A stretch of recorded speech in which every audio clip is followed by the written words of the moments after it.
Important होगा। 303 सीटें पिछली बार बीजेपी की थी, अब आप 327 बता रहे हैं जी। तो ये जो 24 सीटें हैं ये कहां से आ रही हैं और कौन कौन सी आ रही हैं? देखिए, जो राज्य जहां से भारतीय जनता पार्टी की बढ़त हो रही है वो उड़ीसा है, जहां पे भारतीय जनता पार्टी की पिछली बार 8 सीट आई थी, इस बार 15 सीट से ज्यादा आने का अनुमान है। बंगाल जहां 18 सीट आई थी, यहाँ पे 21-22 सीट तक आ सकती है भारतीय जनता पार्टी की। तेलंगाना की बात कर ली हमने, आपने 4 सीटें, तेलंगाना जहां 4 सीट, उड़ीसा की कौन कौन सी सीटें हैं जो बीजेपी पिछली बार से ज्यादा बढ़ा? देखिए, फॉर एग्जांपल पुरी, पिछली बार पूरी भारतीय जनता पार्टी हारी थी, इस बार भारतीय जनता पार्टी जीतने की स्थिति में। संबित पात्रा वाली सीट, जी, संबित पात्रा वाली सीट। अगर आप फॉर एग्जांपल देखेंगे पूरा वेस्टर्न उड़ीसा भारतीय मैं एक बार दर्शकों के लिए आसानी से समझा दूं, पूर्वी भारत की 117 सीटें हैं, जन की बात के पोल की।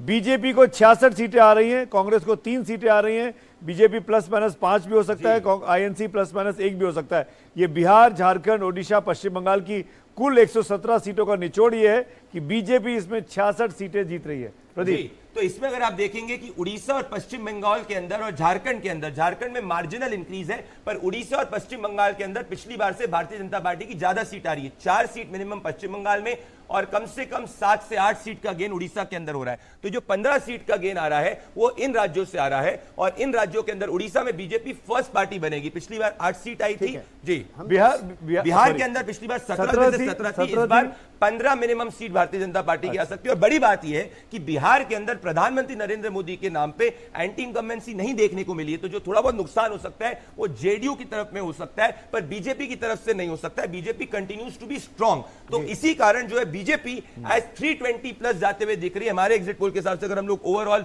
बीजेपी का भी आंकड़ा देखेंगे, हमारे एग्जिट पोल के हिसाब से 320 क्रॉस कर, इसमें सबसे बड़ा फैक्टर विकास महिला फैक्टर है। और अगर इंडिया अलायंस का नहीं चलने का एक और उदाहरण दूंगा, जिसको आप दिल्ली देखेंगे तो दिल्ली के अंदर 7 सीट पे बीजेपी जीतने के अनुमान पे, नॉर्थ ईस्ट से लेकर ईस्ट के अंदर, क्योंकि वहां कंप्लीट वोट ट्रांसफर कांग्रेस और आम आदमी पार्टी के बीच में नहीं हुआ है। अगर पूर्वोत्तर देखेंगे तो पूर्वोत्तर के अंदर बीजेपी 9 सीट असम के अंदर जीत रही है, 2 सीट त्रिपुरा के अंदर जीत रही है, तो यहां पे उसकी डोमिनेशन मेंटेन्ड है। मणिपुर है कि नहीं इसमें? मणिपुर में 1 सीट जीतेगी बीजेपी, जहां पे मैती डोमिनेटेड जो सीट है वो इनर मणिपुर की सीट पे बीजेपी आगे है। दूसरी सीट पे कांग्रेस जीत सकती है या अलायंस पार्टनर जीत सकती है, तो 1 सीट पे बीजेपी अभी बनी हुई है। अब अगर आप ये केंद्र शासित प्रदेश देखेंगे तो इसमें 7 में से 60 सीट दिल्ली की जीती जा रही है। चंडीगढ़ की सीट कम मार्जिन से है पर आगे बढ़ेगी। और ये जो बाकी के हैं, बाकी के अंदर जो आपके दादरा नागर दमन एंड दीन, लक्षद्वीप में अलायंस पार्टनर लड़ रहे हैं, यहां पे भी पिछली बार जो हारी गई थी सीट बहुत मार्जिनल इससे हुआ था। और ये दक्षिण भारत में, मैं जो नॉर्थ वर्सेस साउथ डिवाइड की बात कर रहा हूं सुमित जी, यहां आप देखेंगे कि तेलंगाना में 10 सीट का अनुमान है, तो वहां आप विकास जी जो बात कर रहे थे 6 सीट का गेन देखने को मिला है। कर्नाटका में वहां पे लॉस देखने को मिला है, पिछली बार 25 सीट थी,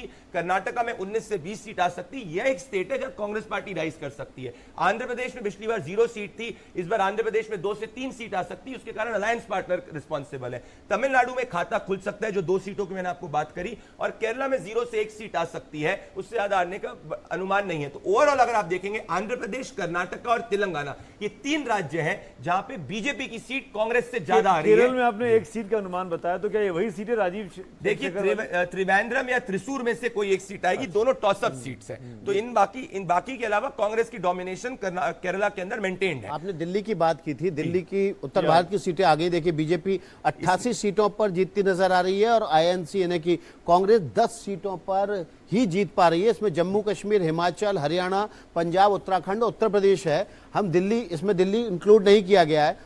जम्मू कश्मीर से शुरू करते हैं। जन की बात मैं इसमें स्टेट वाइज जाना चाहूंगा विकास जी और सुमित जी। जम्मू कश्मीर में 2 सीट बीजेपी जीत रही है जम्मू की, एनसी जो है वो वैली की सीट जीत रही है। लद्दाख की सीट पर इस बार कांग्रेस की एज है, पिछली बार मुस्लिम वोट एकजुट नहीं हुआ था, डिवाइड हो गया था, इस बार एकजुट हो रहा है। लद्दाख में मतलब जो सांसद थे वो दोबारा से सांसद बन रहे हैं, इस बार कांग्रेस से बनेंगे, दूसरी पार्टी से। हिमाचल की सब सीट्स पे बीजेपी स्वीप कर रही है। हरियाणा के अंदर इस बार थोड़ा मार्जिनल नुकसान हो सकता है, 3 सीट पे लड़ाई कांटे की है, जो है सोनीपत, सिरसा और रोहतक। अब अगर ये 3 सीट कांग्रेस कन्वर्ट करेगी तो कांग्रेस 3 जीत सकती है, अदरवाइज जो बीजेपी 7 to 8 हमने दिया है। पंजाब के अंदर पिछली बार जितना ही रहेगा, 2 से 3 का, बड़ा कुछ नहीं है। उत्तराखंड स्वीप कर रही है, जैसे फॉर एग्जांपल उत्तराखंड में बलूनी की सीट है, वो एक तरफ अपनी सीट को जीत रहे हैं। बड़ी मेरे हेडलाइन है उत्तर प्रदेश की सीट, क्योंकि उत्तर प्रदेश में बीजेपी 62 सीट पे थी, इस बार भारतीय जनता पार्टी और एनडीए दोनों अपनी सीट बढ़ा रही है। और बड़ी बात है, जो दलित वोट इस बार मायावती का 2019 से कम होने की स्थिति दिख रही है, और उसमें जो महिला वोट है सुमित जी, क्योंकि कई जगह पे महिला वोटिंग ज्यादा हुई है, वो बेनिफिशियरी वोट ज्यादा सपा के बजाय भारतीय जनता पार्टी को ऐड हो रहा है। तो हमारे हिसाब से 60 67 सीट्स के अराउंड बीजेपी जो है इस बार जीत सकती है और एनडीए 70 क्रॉस कर सकती है, और ये भी एक गेन का स्टेट है। पिछली बार सपा बसपा का अलायंस हो गया था, इसलिए 62 तक पहुंच गया। बदायूं, मैनपुरी, कन्नौज, हाँ। ये 3 सीट देखिए, है कन्नौज और आजमगढ़, इन सीटों पे क्या यूपी होगा? में सपा कौन कौन सी सीटें जीत रही है? देखिए कांग्रेस संभल हो गया, संभल के अंदर जो है वहां पे डेमोग्राफी जो है वो नगीना हो गया, मुरादाबाद हो गया, ये सीट्स जो है। अब जैसे आपने कन्नौज में बात करी, अब ये टॉस सीट है, इसमें कोई लिख के नहीं दे सकता कि 1 लाख से ज्यादा मार्जिन से जो ना इधर भारतीय जनता पार्टी जीत सकती है ना अखिलेश यादव जीत सकते हैं। तो हम लोग ने अभी तो इसको टॉस अप सीट में रखा हुआ है और इसीलिए वो रेंज है। उसके बाद ओवरऑल अगर आप पूर्वांचल के अंदर देखेंगे तो अगर मैं घोसी और गाजीपुर को हटा दूं जहां पे फाइट देखने को मिली है, बाकी सब सीट क्लियर है। इनफैक्ट बनारस में देखिए अमेठी के अंदर भारतीय जनता पार्टी जीत रही है, हमारे ओपिनियन, हमारे एग्जिट पोल के हिसाब से। किस सीट को? अमेठी के अंदर भारतीय जनता पार्टी जीत रही है।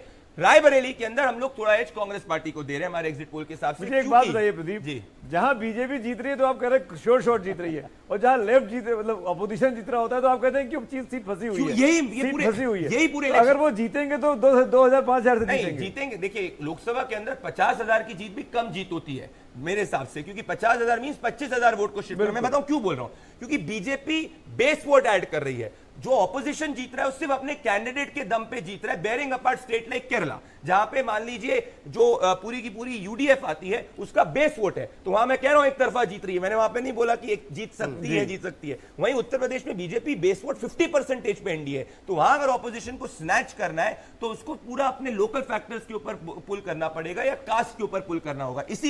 इसीलिए मैं ये कह रहा हूं। In fact Banaras for example, Banaras में पिछली बार से ज्यादा मार्जिन से प्रधानमंत्री नरेंद्र मोदी हमारे एग्जिट पोल के हिसाब से जीतते हुए दिख रहे हैं।